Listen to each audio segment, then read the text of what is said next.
Hello, MSOE fans, and welcome to the Raider Report, where we sit down with MSOE coaches to discuss all things Raider athletics, from game reactions to recruiting news and everything in between. The Raider Report has all the behind-the-scenes details and news you want. All right, I am joined at this time by the head coach of women's volleyball, Kris Susak. How you doing, Coach? I'm doing well. Thanks for having me. Thanks for stopping by. So let's start at the very beginning. When did you start playing volleyball? I started playing volleyball in third grade. So growing up, my mom was my volleyball coach and my dad was my basketball coach. And it got to the point where once things got a little more competitive, they kind of made me choose a sport. So I chose volleyball. Dad wasn't too happy about that, but made it work. And obviously it got me here. So yeah, started playing in third grade, just YMCA ball, and then got into more club and high school and things like that. And played all the way throughout college, and now, here I am. Nice. So were you always, not to be that guy, but I've been in this position growing up. Were you always taller? Were you always like a hitter? So kind of all over the place. I started off my 13th year of club. I was the tallest player, like by far. So I started off playing middle. And then as people started to surpass me, I kind of tapped out at 5'9". And as people started to get taller and I didn't, they transitioned me to more of an outside, and then there were a few years I played libero.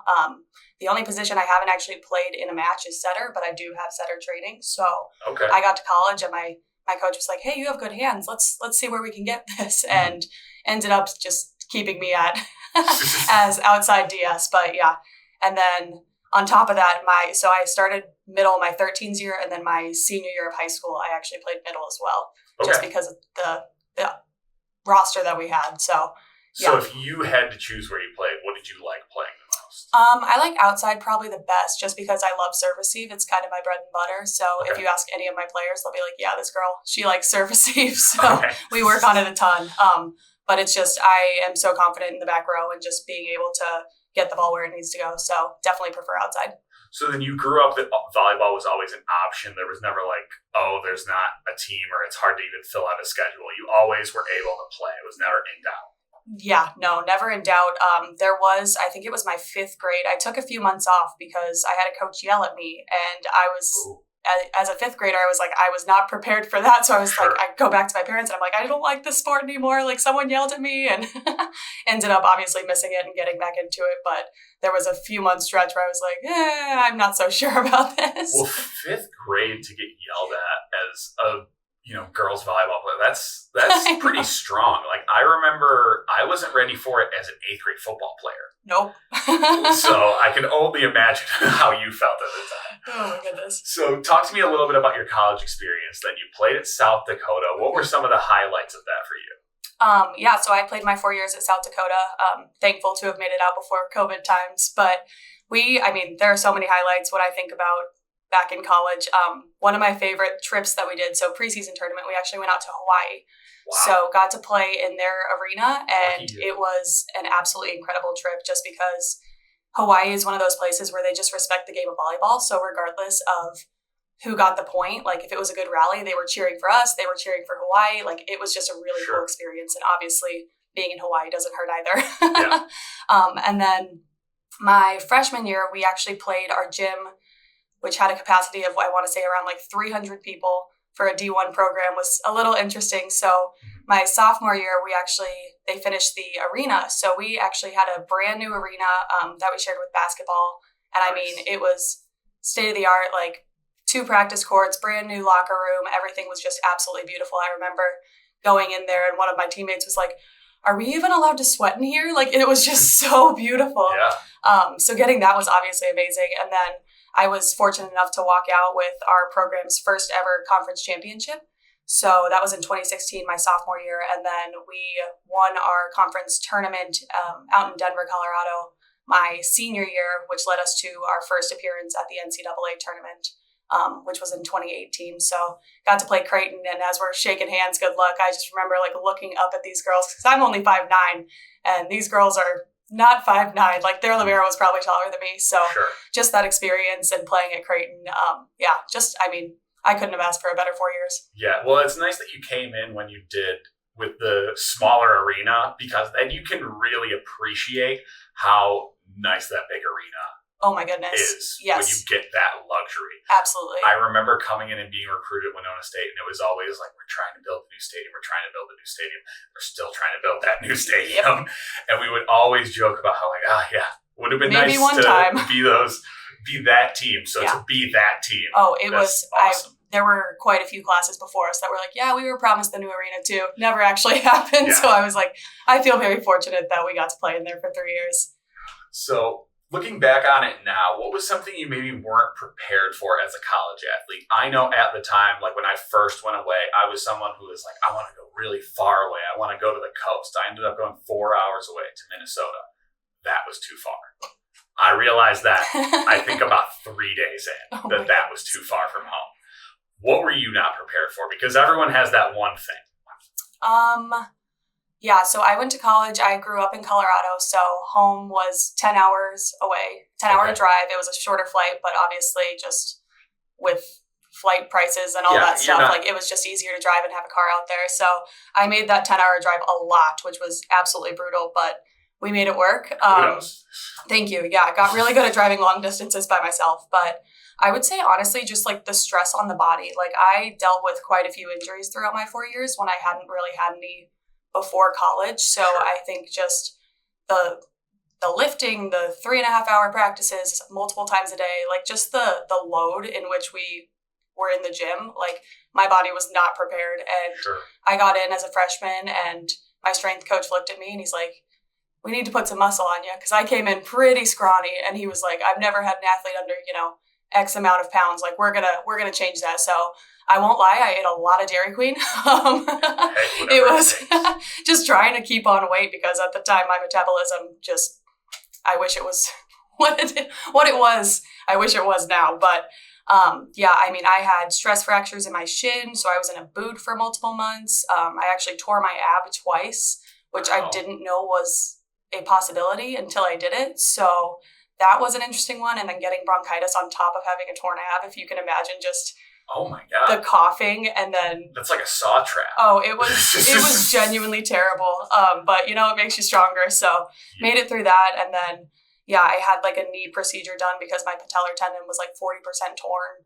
So just a lot of different injuries and I felt like I couldn't escape it. And I still play a ton. So tore my ACL about 2.5 years ago, but we, again, made it out. And so you haven't learned, is what you're saying. No. A lot of people joke that I need to be wrapped in bubble wrap, and I don't think it would be a bad idea at this point. Yeah, that might be a worthwhile investment for you. So you graduated from South Dakota, and then you just got the head coaching job here, right? Exactly how it was supposed to go according to plan? No. So how did you join the MSOE family, and how did you become a Raider then? So I graduated in 2019 from South Dakota, and my degree was in kinesiology. So I ended up moving back home to Colorado for the following year and just worked at a PT clinic because that was kind of always the dream, was either physical therapy or athletic training. Moved out here to Wisconsin, to Waukesha actually, to get my master's in athletic training. Then COVID happened and it just didn't make sense in my head to incur a lot of debt when athletic training is a very hands-on field, and I assumed most of it would be online. So kind of got out of that one. Actually, a few days before classes started, I'd already done the summer classes, and I was like, you know what? This just isn't going to work for me. So said no to that. Ended up just working a few odd jobs. So I was in coffee shops for a few years. And then the last 2.5 years, I was actually with Northwestern Mutual, working for them, which was a great experience, but I am not a finance bro. Yeah. So it was one of those things where I worked my day job and then I was coaching club and high school. And then this past season, I was an assistant for MSOE. And when the position became available, I jumped on it because full-time volleyball was always the dream, or just being around athletes and making people better. So it was definitely one of those things where as soon as I saw the job posting, I was like, we're gonna get on that. And here we are now. I got very fortunate and honestly living my dream. So now you're captain of the ship. I couldn't ask for anything more. So let's talk a little bit X's and O's here, if you will. Mm-hmm. I just was talking to one of my friends who was a football coach, and he had 3 different offensive line coaches in his time in college. He had, I think, 2 different offensive line coaches in high school. And I was asking him, like, who do you take from the most? Like, whose stuff are you teaching? Is it stuff from one of your high school coaches? Is it stuff from your college coaches? Is it stuff that you kind of believe is the right way to teach? Is it a balance of everything? Where do you kind of draw from the most? Who would you say is your biggest inspiration, maybe? Ooh, I like that question. So I was, again, very fortunate to have grown up 20 minutes from the best club in the state of Colorado. So that's where I played my 6 years of club at Colorado Juniors. And I mean, just the way they went about teaching volleyball and instructing players, it's something that I very much as a coach want to emulate, just because I've seen the best club function for however many years I was there. And I think that their coaching style has definitely stuck with me. But in terms of specifics, there are two coaches that come to mind. So Sherry Hawkins was my 15s club coach, and she played for Ohio State, and she ran a tight ship. And at the time, it was one of those things where it's like, it was stressful and there was a lot of pressure, but at the same time, that's what makes you better as an athlete. So I think just taking a lot from her, and I mean, we've had multiple conversations since I've taken over, just in terms of like, how would you do this? And what would this look like for you? And just taking tidbits from where I can. And then the other is my college coach, Leanne Williamson, who I had for 4 years at South Dakota. Just a terrific person and an absolutely phenomenal coach. I mean, she took a not great program and turned them into top in the conference every year. And again, I've reached out to her just to kind of gather, at the D1 level, what are you doing for preseason? And how are you formatting it? And just different things like that. So I definitely have a lot of people in my corner. And then obviously working with a lot of coaches in Wisconsin, it allows me just to, take what I can from different people and kind of build my coaching style, which I'm definitely a very active coach. I believe in giving feedback, especially when it's not necessarily clicking. So, okay, I said this one thing maybe 3 times. How can I kind of change it up so that maybe it clicks a little bit better? Or how can I show them on film, like, what they're doing? So if a girl's elbow's low while she's swinging, and she's not feeling it, can I show her on film so that maybe it, finally registers? But just different things. I believe in a lot of feedback. I believe in being active. And honestly, at the end of the day, I want to be their biggest cheerleader. I want to be the one that encourages them and believes in them and supports them. And I understand that volleyball is a game of errors. Someone has to make a mistake in order for someone else to get a point. So what can we do to better those errors and change them moving forward? So you talked about how that the first coach you mentioned, they ran a tight ship. Mm-hmm. So would you say that your practice philosophy leans a little bit toward that? Do you think it's more of a tight ship, or do you think here at least it's more of an escape for the players? Is it a balance, because you still want to have fun, mm-hmm. but you need to get work done. So yes. Which one would you say you lean toward? I would say putting you in a tough spot. Yeah, no, absolutely. I mean, I am a very competitive person and I want to get better. So I would say I lean more towards a tight ship, but at the same time, if we're not having fun, what's the point? At the end of the day, it is just a game, and I want to prepare these athletes for success post volleyball, because unfortunately it does end one day.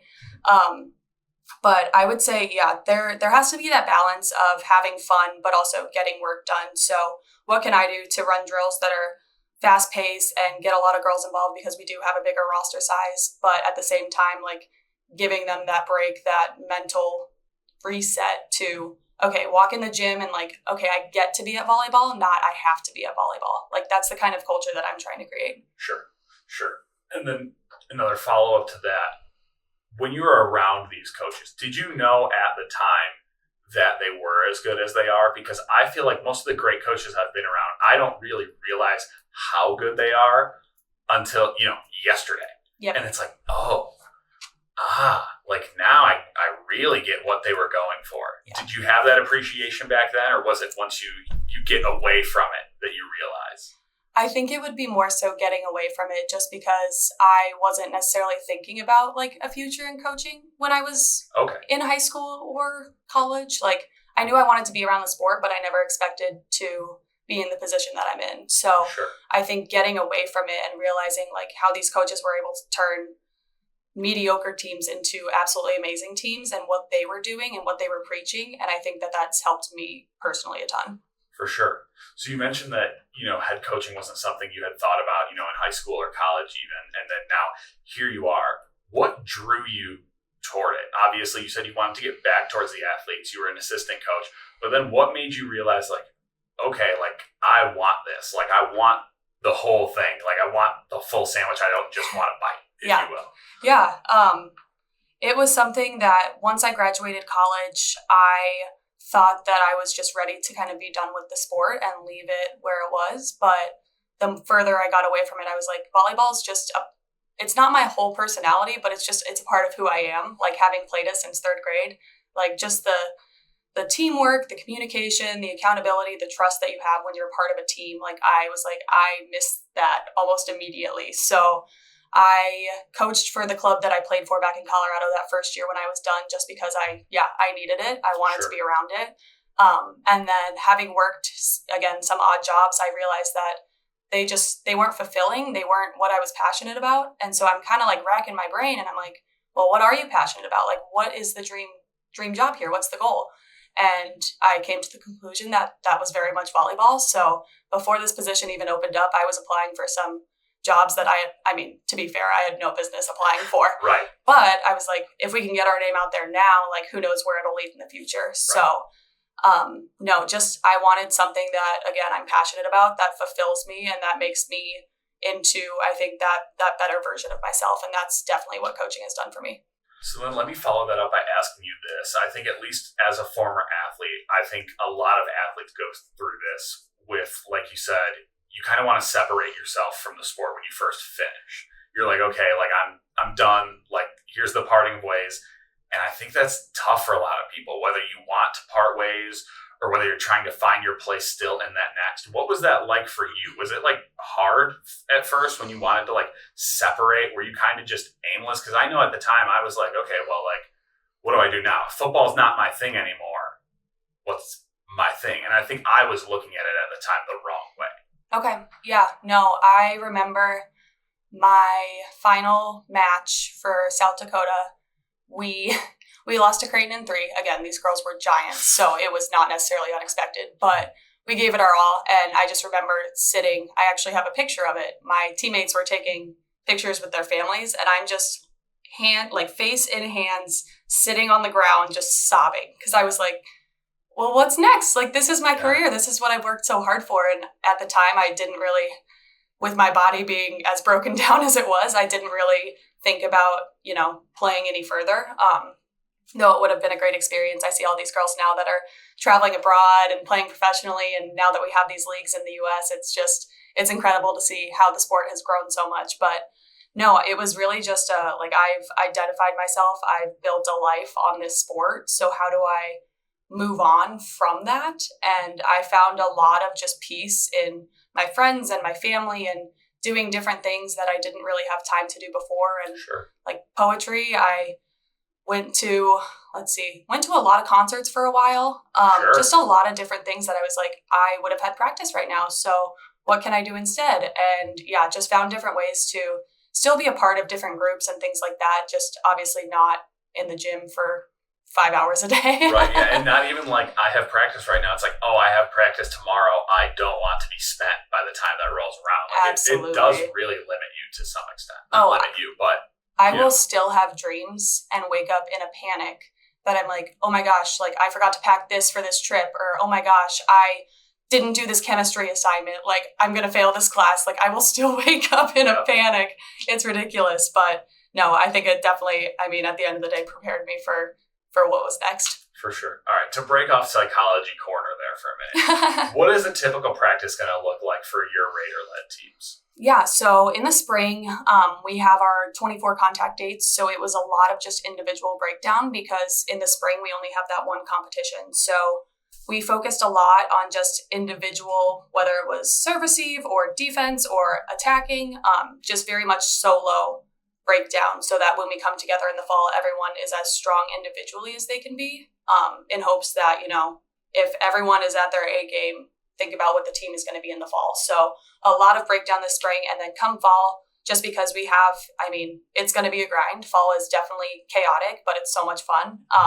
It'll be a lot more team focused drills. So we'll probably start out with some like cooperative drills in the beginning, or maybe some quick competition, get into some like team building drills, whether that's like coach for 6 or just serve like a full 6 service eve, different things so that we're all playing together. And then at the end of each practice, we'll go into some gameplay just because the best way to, in my opinion, the best way to prepare for matches is to put yourself in that position. So for sure. And I always felt like it was always a cheat to me when we had a practice where there wasn't like a full out segment of like when we didn't get 11 on 11 full team or something, when there wasn't something that was full speed, at least in some sort of fashion. Yep. I feel like you feel cheated. Or at least you don't get the full just like unprepared. Release of it. Yeah, absolutely. True. Yes. All right, so let's move on. Everyone's favorite segment, Raider Rapid Fire.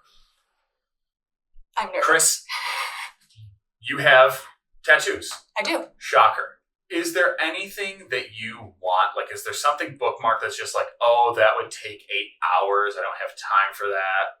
Like, what's the dream tattoo for you? Oh my goodness. At this point, I really just want to finish my sleeve. So I have maybe 1 or 2 left on my arm that I'm looking to fill. And I'm going to be honest, I have no idea what I want yet. Okay. Do you have like a motif? Is it kind of just whatever you feel at the time? What is, if you had to describe your sleeve? Yeah. How would you describe it? Most of them, I would say all but 1 have meaning. So most of them are for family members, all of which, aside from 1, are still alive, but just wanted something to commemorate my family with. Sure. I have my son on my left shoulder, and I want to get the moon on my right shoulder. Okay. The reason I've done all my tattoos on my left side just because I assume one day I'll need shoulder surgery. That's fair. So I was like, I don't want that to interfere with potential surgery. At this point, I'm feeling pretty good, but it was probably a year where I couldn't sleep on my right side just because my shoulder was so messed up. Jeez. So yeah, volleyball definitely puts you through the ringer, but I don't know. It's kind of one of those things where I'll get an idea in my head and then I kind of wait on it and sit on it for a little bit. And then if it's a few months later, even a year later, and I'm like, I still want that. Like, I will make the appointment and go in. Is it bad that my first reasoning when you said because you had shoulder surgery, you held off the tattoo? My head went to, oh, well, if you get surgery, it'll ruin the tattoo. Exactly. It'll have scars on it. Exactly. Yeah. That's why I didn't Not do it. vice versa. No. Not the tattoo would mess up the surgery or anything. No, the surgery will mess up the tattoo. Exactly. Yeah. Exactly. It's that question of like, if you have a full sleeve and a shark bites off your arm, are you going to be more sad about the arm or the tattoos? And I'm definitely like, I can live without the arm, but I spent a lot of money on these tattoos. These are investments right here. These are art pieces. I have a cousin who is completely covered, like almost head to toe. Not head to toe, but like shoulders down. Yep. And some of the stuff he has done is like legitimately like, well, the money he spends too is like, nothing to blink your eyes at, but it's crazy. I haven't made that jump yet. Okay. I've always wanted to, but I also feel like I'm a lot of talk. I don't know if I'll actually put needle to skin. I think it's just a fun thing to entertain. See, I look back at pictures from when I didn't have any tattoos, and I'm like, who is that? Like, it just doesn't even feel like me anymore because I just feel so much more myself with tattoos. Sure. If you were showing up to a family function or maybe a date, what's the one dish that you're bringing? What's your go-to cooking option? Honestly, anything with potatoes. I really love potatoes, whether it's like, in any form. Some sort of like potato dish. Okay. If I gave you a plate of French fries right now, would you have them plain? Would you want cheese? Would you want ketchup? What sauce would you put on your French fries? Ranch. I know that's a little divisive. Ranch for sure. Okay. Yep. I moved to Wisconsin and immediately, I've always loved cheese, but started to like ranch and now I put ranch on everything. So true Wisconsinite here. Okay, so that's not a thing. It's not, okay. Mm-mm. Didn't know that. Okay, it's a regional, not a cultural. Good it is. To know. Good to know. What is the premier form of French fry? Ooh. That is so challenging, and I've been asked this before, and I don't remember what my answer was. Honestly, I really like American fries, like the breakfast potato. Sure, okay. Those are probably my favorite. Interesting. Yeah. That's an interesting pick. I don't think that would cross my mind. I have nothing against that, but that's like a deep cut. That's like, oh, would you like off this album? Oh, like the 13th track that everyone skips right away. Absolutely. Nice. Yeah, gotta keep people on their toes. If they made a movie about your life, whether it's a comedy, a drama, a spoof, what's the one scene that has to be in it no matter what? So I'm thinking the scene in Inside Out. Have you seen it? Yes. Where the first one. I haven't seen the second one yet, which I really need to. But So the scene in Inside Out where all those little guys are like inside the brain and they're sending up like random thoughts into his head. Mm-hmm. That's me. Like, sure. Oh my goodness. Yep. My brain is just all over the place. And I feel like at any given moment, someone's just sending up a little thought. And I'm like, oh, I haven't thought about that in a while, or a song or something like that. So I would definitely say that scene. A cutaway to 5 little Chris's at the control exactly. Just like, what do we have today? What's the most random thought we can send into our head right now? That's it. Nice. If you were in charge of booking, well, Summerfest was just last weekend, 2 weekends. Every weekend, it seems like it's up here in Wisconsin. If you were in charge of booking a music festival, who is closing the last Sunday? Who's the headliner? Who's sending home everyone happy? What's the grand finale? Noah Kahn. Noah Kahn. Yes, I actually was supposed to see him last week, and the show got rained out. So we were there from 3:30 p.m. until 11:30 p.m., and there was no sign of him. And I'm still heartbroken because he rescheduled for when we're in season, so I can't go. And that's not a cheap ticket. No. And I was fortunate enough to receive VIP tickets, so we had the whole package, and now I can't go, and it still makes me want to cry. I don't blame you. That's a bad thing. It was brutal. It was absolutely brutal. But I have followed him for, many years before he came out with this most recent album. So so you're an OG. Oh, I was an OG, and I would slide in his DMs. He was actually going to put on like a backyard show for us, like me and some of my friends. He was like, absolutely, like I'll let you know next time I'm in Colorado. And so, yeah, we've been through it all. You need to make sure you follow those up every once in a while. I sure do. I'm sure you are. I sure do. Yep. I'm like, hey, remember when? I almost thought about printing off the DMs and holding them at the concert. Like, hey, look, remember me? My girlfriend is a big Chaperone fan and has been for like a while. So she feels the same way about this recent big, not resurgency, but rise to popularity that she's seen over the summer. The OG's got to make it known. Yeah. So you said you're a New Girl fan. Yes. I was a reluctant viewer of this show, and it drew me in pretty quick. And now there are just quotes in my lexicon that, like, I would never, things I would never say, and kind of are nonsensical. Yep. Like chutney. Like mispronouncing chutney for no reason. Who do you feel like you most relate to on New Girl? Definitely Jess. Okay. Definitely Jess.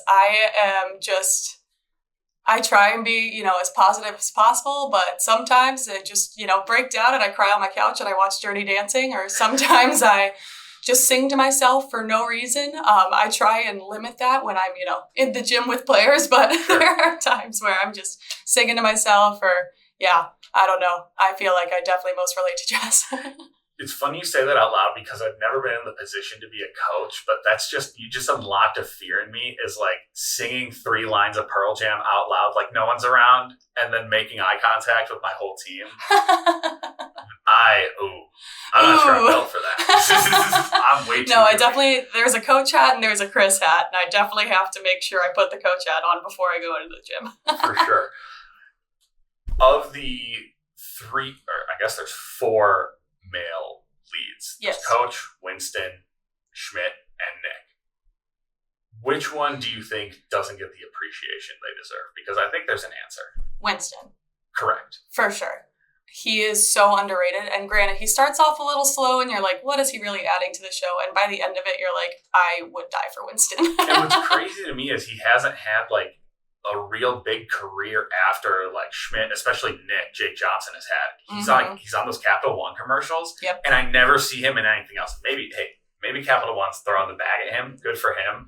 But I'd like to see, I think it's Lamorne Morris and way more stuff. He was just in a movie actually with Allie. I don't know her real name, but him and Allie did a movie together. It's pretty funny. I can't remember. I'll have to find it and send it to you. But it was weird seeing those two, because obviously they end up together. It was weird seeing those two in different characters in another movie. Yeah. It was kind of bizarre, but it was a solid movie. For sure.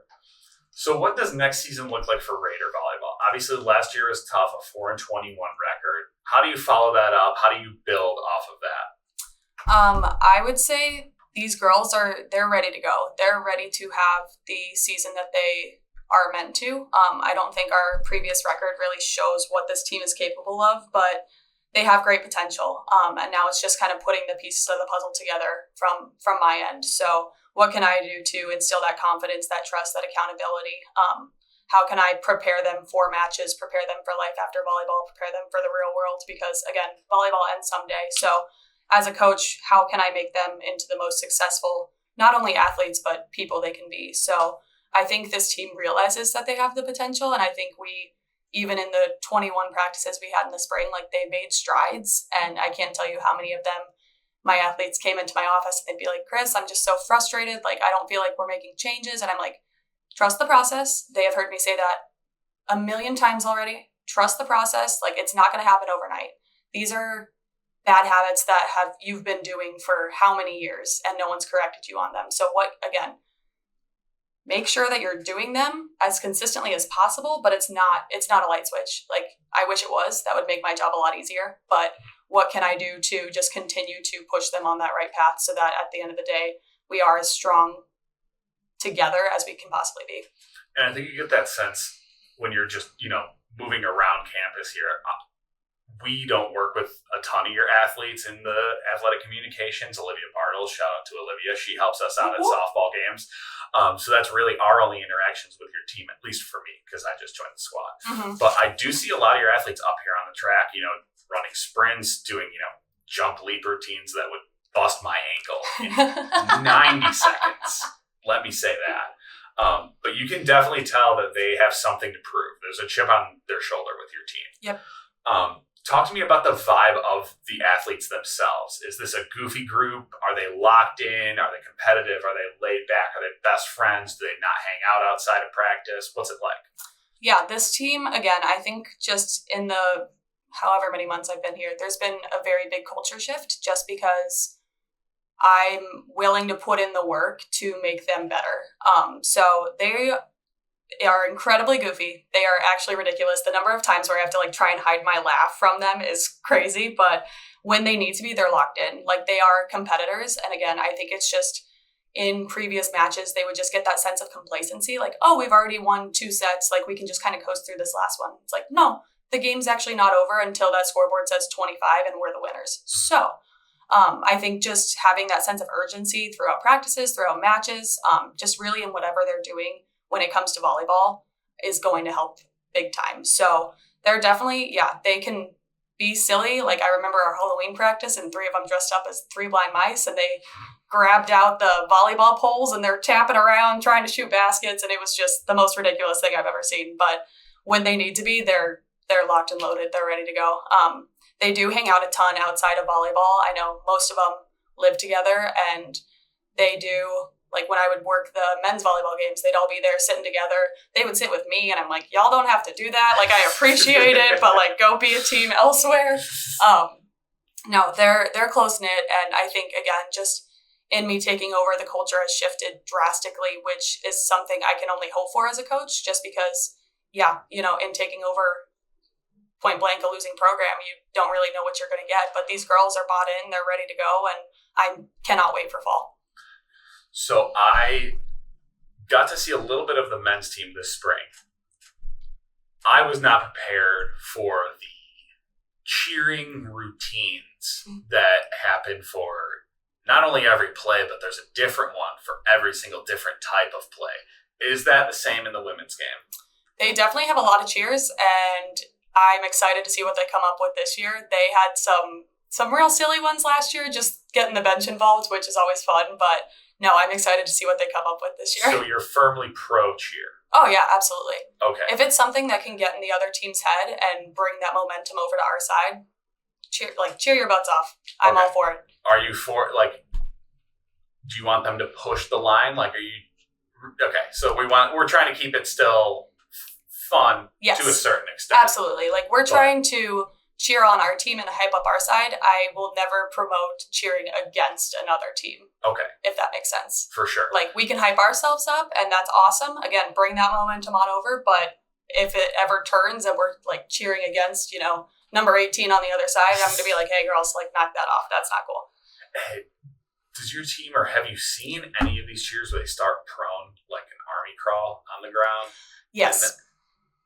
I wasn't prepared for that.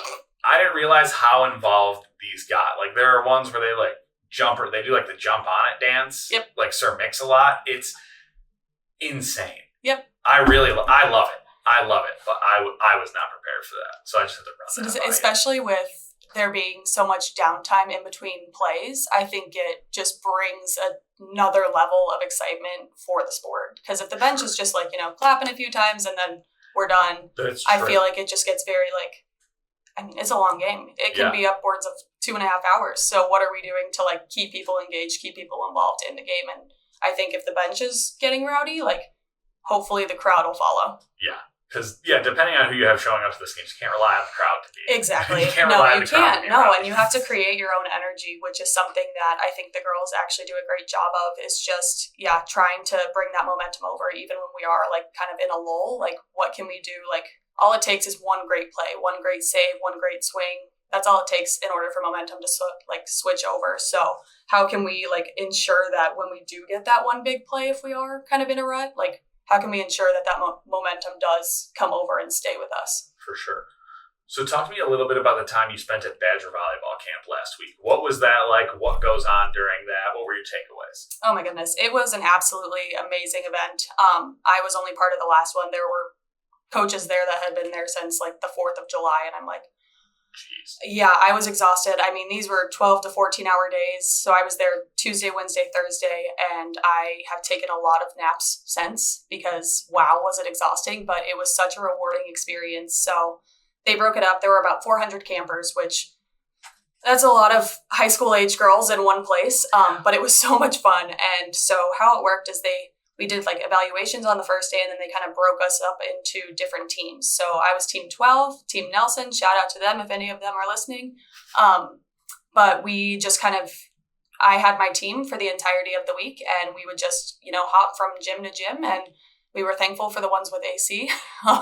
Because when it's 85 degrees and there's no AC and a lot of girls in a gym, it can get pretty roasty. So thankful for that air conditioning. It was great. Got to meet Kelly Sheffield and some of his staff, and they invited me to preseason practices just to go kind of learn from some of the greats. So Kelly Sheffield is an absolutely phenomenal coach. He has done incredible things for Wisconsin volleyball. So I think just being able to learn from him and get feedback from him, if that were ever so possible. But it was an absolutely great event. Got to meet a lot of really cool people, a lot of great coaches, great players. So overall, a very, very good experience, and I will definitely be back next summer. That's awesome to hear. Couple more before I let you get out of here. I'm going to hard pivot here. I'm going to ask you about poetry. When did you start writing? What's your writing process like? How did you discover that was something you liked doing? Yeah, so I started writing. I've always been one who journals quite a bit just because I think it's such a great outlet, just getting thoughts out on paper. And again, with me being so scatterbrained, everything is written down. I have 3 personal calendars. Everything is very much as organized as I can make it. But no, I started writing in high school, and it's kind of been one of those things where I just found it to be so therapeutic that I could put out my words onto paper. And so I actually had a few friends back in college who were like, oh my gosh, you write poetry. I would love to read some of them someday. And me being a little insecure about that, I was like, I don't want to just kind of hand over my journal to people. That seems a little intimidating. So I actually self-published a book of poems, which you can find on Amazon, which is really cool. The day it came out, I was so excited. The day it came out, I'm like, this is incredible. My name is on Amazon. My book is out there for whoever. So it's really just a copy of my journal, the parts I am okay with people seeing. Sure. But no, I found it so helpful in terms of sorting through my thoughts, because have you heard the expression that girls have spaghetti brains and boys have waffle brains? I haven't heard that since my favorite PE professor in college. Only other person I've ever known to use that phrase. Shout out Dr. Malley if she's listening. Oh my goodness. Yeah. So I am definitely a spaghetti brain, through and through. So I think just having that, okay, let me write down, even if it's just bullet points, I'll be like, this happened and then this happened and this is how I feel about it. And just, I don't know, it helps me stay focused, stay relaxed. And it's been great. I would love to get another book out there one day, but right now I'm currently quite focused on volleyball. So we'll see. So it's kind of like a download your thoughts at the end of the day type process. It's not like I have a profound thought that I need to get down because I was inspired by a blue jay on outside? Honestly, it can be both. Like, Okay. my brain just kind of thinks in poems, and when I'm Okay. around my notebook or phone, like, I'll write them down real quick. But there are a lot of times where I'm literally just like, oh, that leaf just fell. What does that remind me of? Or, like, my brain will just, like, come up with something and I'll write it down. Sure. So it's very random. There's no really rhyme or reason to it. And it's just, yeah, it's turned into something fun for me to do, and something, it's very cool to see, like, kind of how my thoughts have changed and progressed over the years, because there were times where I'd get really down on something and then I zoom out a little bit and I'm like, that was actually a very, like, minuscule event. I don't know why I let it affect me so much. And just seeing how different events either have or haven't affected me, like, throughout the years it's pretty cool. Like, I love flipping through my old journals and just being like, oh, Kris, like, you are so stupid. Why did you let that bother you? For sure. So summer's starting to wind down. What's one thing you're still looking forward to before the school year begins? Oh my goodness. I just went to 2 concerts the past few days, actually, which were both great. Okay. The band Camino is one of my favorite bands, and they performed at the rave. I had never been to the rave before, so that was an interesting experience. Sure. It was much bigger than I thought it would be. If you haven't been there, I would highly recommend it. It was a really cool venue. But no, I'm just excited to meet up with different people. I actually got to see one of my old college teammates yesterday. Nice. She's in town for the Northwestern Mutual annual meeting because her husband is part of NM, and got to see her, which was awesome. And then, yeah, really just connecting with as many people as I can, because I know once fall comes around, it's going to be hard to do It's go so. time. Yeah, it's Yeah. go time. Yeah, absolutely. So would love to get down. My grandparents live in Indiana. Would love to see them before season starts, just because I love them, and you never know when their time is going to be here. So especially when you're busy and you don't have the time, you get locked in for 3-4 months at a time. You know, you got to make sure you bookend those with I was going to your say, trips. my life will resume hopefully the end of November, depending on how far we go in the tournament. My for goal. Kris's friends and family who are listening, if you can't get a hold of her, come back to this podcast. I will be available in November. Yeah.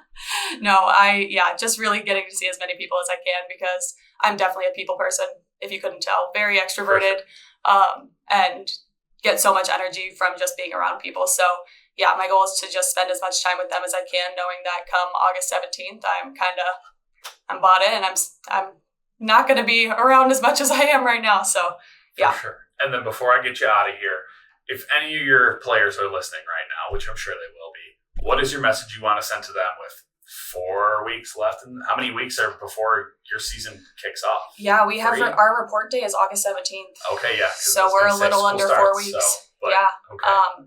No, if any of you guys are listening, just know that I am absolutely stoked to get in the gym with you all. It's going to be a great season, and I'm definitely bought in. I'm sold on this team, this program. I think that as long as y'all have been putting in the work this summer, we're going to have a successful season. And again, I can't wait to be in the gym. Everyone asks me, like, oh, are you so excited? And I just kind of smile, and I'm like, yeah, I can't wait. Like, coaching these camps the past few weeks has been incredible, and just being in the gym with new athletes, I'm like, can't wait to be in the gym with my athletes, because again, they have so much potential, and I'm excited to hopefully take them to reach that potential. Well, we wish you luck in this coming season, and thank you for taking the time to join us today, Coach. Thank you very much. You can follow Raider Athletics on YouTube at MSOE Raider Athletics, and you can follow us on Twitter and Instagram at MSOE_Raiders. Don't forget to find us on Spotify too. Be sure to like, subscribe, follow, repost, share, and get the word out to all your Raider friends and family. We want you to be heard. Mention us on social media and tell us what you want to hear about. Go Raiders!